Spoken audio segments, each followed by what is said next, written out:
Voyons comment contrôler le parallélisme de deux surfaces planes au comparateur. Le parallélisme.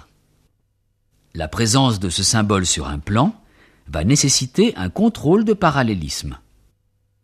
Faisons un petit rappel de géométrie.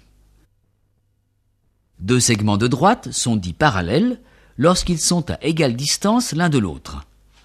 De même, deux plans sont parallèles lorsqu'ils sont à égale distance l'un de l'autre. Le poste de contrôle.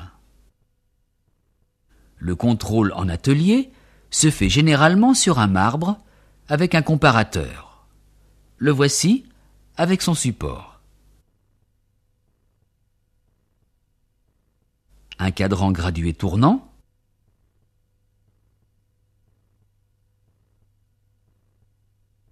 Un palpeur qui monte et qui descend faisant tourner une aiguille. Chaque graduation de ce cadran correspond à un déplacement du palpeur de 1 centième. La course du palpeur est d'environ 10 mm entraînant 10 tours de la grande aiguille. Cette petite aiguille nous permet de compter rapidement le nombre de tours effectués. Conduite du contrôle. Mettons le palpeur du comparateur au centre de la pièce, exerçons une pression de quelques dixièmes et bloquons. Mettons le cadran à 0.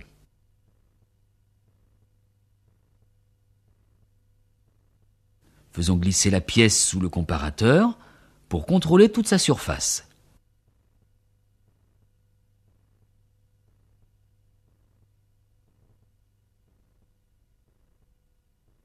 Le retour au centre de la pièce permet de vérifier notre référence de départ. Observons sur le cadran les déviations de l'aiguille. Référence de départ, déviation vers le 10, le palpeur monte.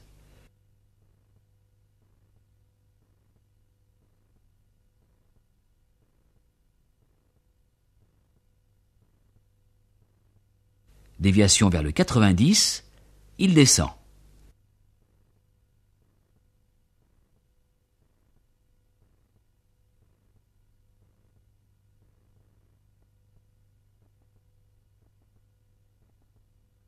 Nous constatons une déviation de 6 graduations.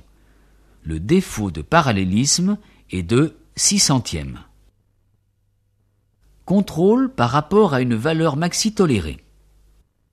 Le défaut maximum autorisé est ici de 3 centièmes. Observons de nouveau la méthode.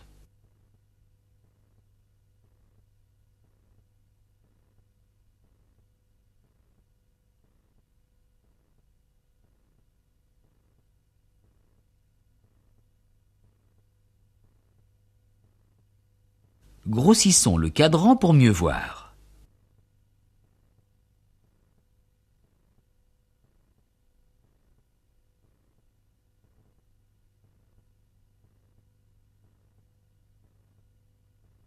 On constate un écart de 3 centièmes, écart maximum autorisé. On peut dire que cette pièce est bonne. Contrôle par rapport à une référence imposée. Sur ce dessin, la tolérance de parallélisme est de 4 centièmes. On remarque une indication supplémentaire, la lettre A.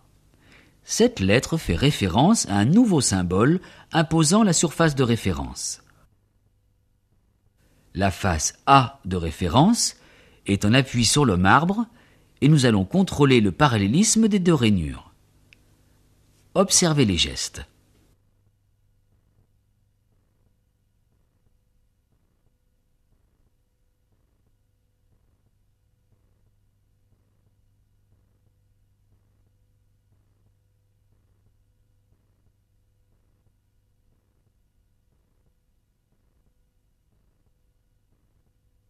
Reprenons avec le cadran. Première rainure, 1,5. Deuxième rainure, entre 1 et moins 1 centième. Le contrôle donne un écart de 2 centièmes et demi. La pièce est bonne. Soin. La propreté des surfaces de référence est indispensable. Marbre, pièces et bien sûr, absence de coups et de bavures. Pour un fraiseur, le contrôle de parallélisme est une opération courante. Il faudra donc vous familiariser avec ce contrôle.